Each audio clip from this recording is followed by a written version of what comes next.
Greg, before I say a word about this operation, I'd like to report on two earlier stops this morning. I had a stop in Chicago to meet with the parents who have children at the daycare center known as Reshape del Sol. You may be familiar with it. That is the daycare center that the ICE group raided to remove one of the employees about 10 days ago. Her name was Diana. Of course, these parents were concerned about her fate, but they're also concerned about the impact it's had on their children. They told stories of nightmares and questions and concern with these children because of this ICE raid. There was a time when there were certain things out of bounds for ICE and the Department of Homeland Security, churches and schools and daycare centers. But clearly with that raid on Reshape del Sol 10 days ago, that's all off now. I think it's outrageous that people send their kids to daycare centers as young as 6 months, as old as 6 years, and be exposed to this experience so early in their lives. It is something these kids will have to try to resolve as to what happened and what they saw. It is totally unnecessary. No one can argue in the administration's position that this has anything to do with rapists and murderers and terrorists and the criminally insane. This is a harassment campaign, particularly on the Hispanic population, with no holds barred. This has got to come to an end, and the sooner the better. There's rumors that perhaps ICE is moving on. Well, good riddance. The sooner they move on, the better, as far as I'm concerned. We can keep America safe without destroying our values and hurting our families and hurting a lot of innocent children. So that was my first stop, to talk to these parents and their experience. The second stop was at Lakeview High School. And Lakeview High School just proudly announced that they made it to the state finals down in Peoria with the cross-country team. The reason that is relevant to this conversation is 75% of the enrollment at Lakeview High School is Hispanic. And when it came to their practices, if ICE was involved in a neighborhood, they had to stay inside and not go outside for practices for fear that ICE would arrest or detain some of the students because they're Hispanic. Think of that for a moment. In a great city like Chicago and a great nation like America, simply being Hispanic was considered to be a dangerous situation with the ICE forces in the streets. Well, the kids were just excited as can be to tell me the story of their trip to the state finals, and we're very proud of them. This stop at this food depository is one that is timely for so many reasons, as Greg mentioned to you. It isn't just a question as to whether or not people need food. They needed it long before the events of this year. But it's become even worse with inflation continuing to grow, taking many of the things that they distribute out of the reach of families with limited resources. It also is a situation with the government shutdown where there was a question about SNAP, also known as food stamps, and a program in its future. Well, we think that's resolved now, and I hope it is. As a result of the decisions that were made this last week in Washington, we're going to move forward with funding SNAP to a higher level than was in the previous year. The same thing with the WIC program and a number of other critical programs are concerned. I think that's important. We can have our political debates in Washington, but it shouldn't be at the expense of families receiving paychecks and feeding their children. So I want to thank this organization here for the work that they do in the community, and I will continue to work to make sure that ICE leaves Chicago once and for all. Questions? Senator, you got a lot of heat for your decision to join with the other senators in coming to this compromise. Do you have any regrets about that, and do you think that changed any thinking in yours? Well, I can tell you it changed a lot of things. As a result of our compromise, we ended up with a commitment to pass 3 major appropriation bills. That was not on the table before we got into debate, and they included SNAP and WIC, veterans programs, and so many others, critical programs that are needed. We have to do more, and there's been a commitment, verbal commitment from the Republicans in the Senate that they'll work with us on appropriation bills. That's the way it should be done. This temporary spending measure, or shutdown, is a crude and sometimes cruel approach to federal programs. We can do better. What about, I'm sorry, just one follow-up. Sure. What about the ACA? Where does that lead to the ACA? Well, the good news is there's a commitment from John Thune, the Republican leader in the Senate, for us to bring a Democratic written bill to the floor before the middle of December, just a matter of a few weeks, and so we can have a debate. What we're doing now, what I'm doing and the other members, is trying to round up Republican support for this. This health care issue is a critical issue that needs to be resolved. We need to extend the tax credit for at least a year, I hope even longer, and make some positive changes in the program.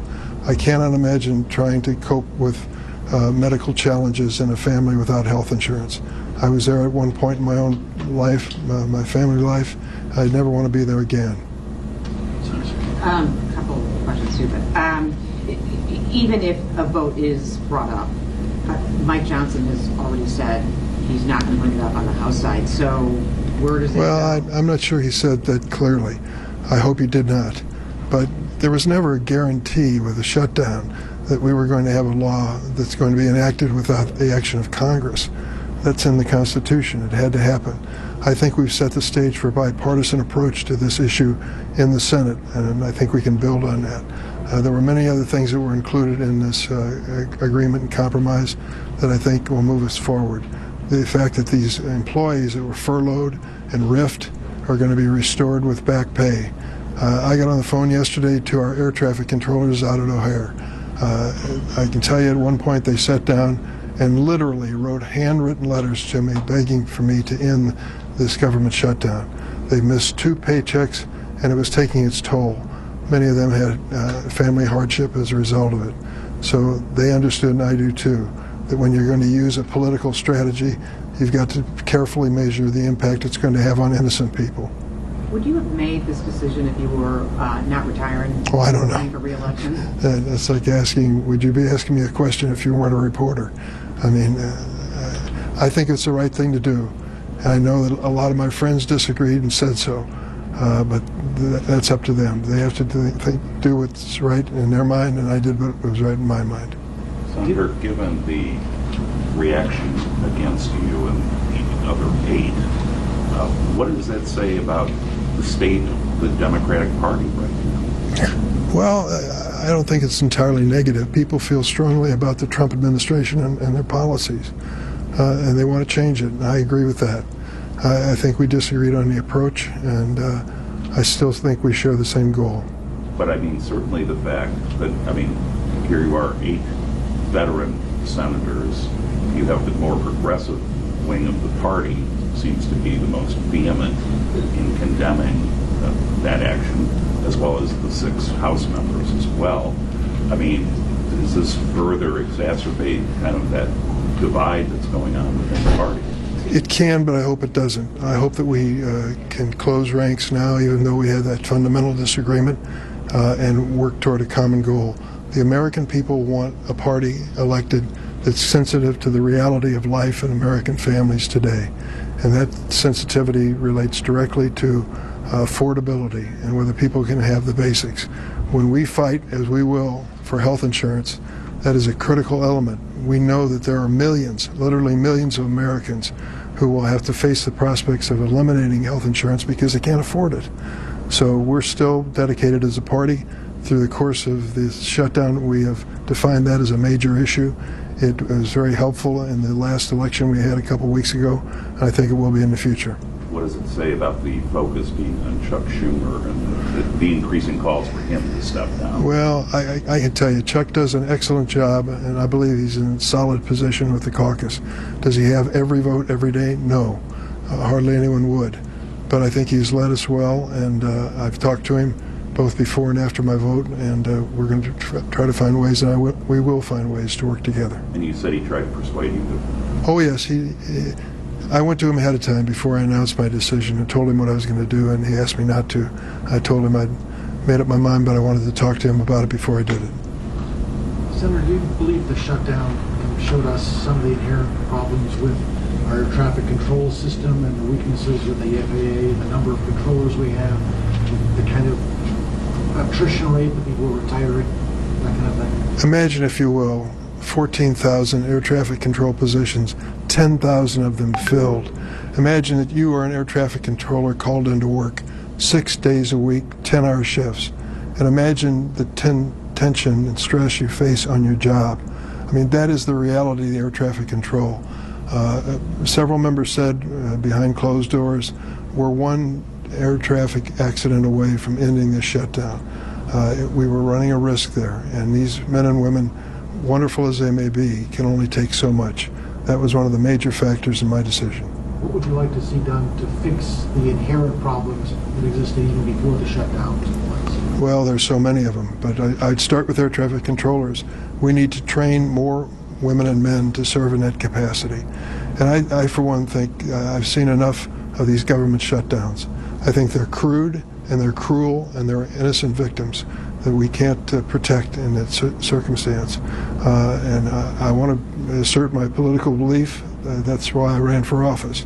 But I don't want to do it at the expense of innocent people like air traffic controllers. When I spoke to some of your colleagues in the House, Democratic colleagues in the House earlier this week, they basically felt like they shouldn't, that you shouldn't trust John Thune to actually call a vote on the ACA. They just don't think that's going to happen, if it's just a promise. You trust that he will allow the minority party to actually debate it? I know John Thune, and I've served with him for years. In the middle of the roll call vote, the critical in the shutdown vote, I walked over on the floor of the United States Senate, grabbed his hand, and said, I'm counting on you. There are 8 of us who are sticking our necks out for what you promised. I hope that you're going to be a man of your word. He said, I will be.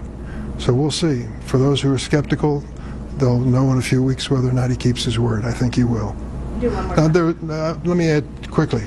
No guarantee that we're going to enact a bill that's going to pass in the Senate and House, and there never has been one. But to have an opportunity to debate this before the American people and let them see the stark differences between the parties, that's what a democracy does. Senator, can I ask you about Reverend Jackson? Who was Well, let me tell you, so I'm wishing him the best. He's been a friend of mine for over 50 years.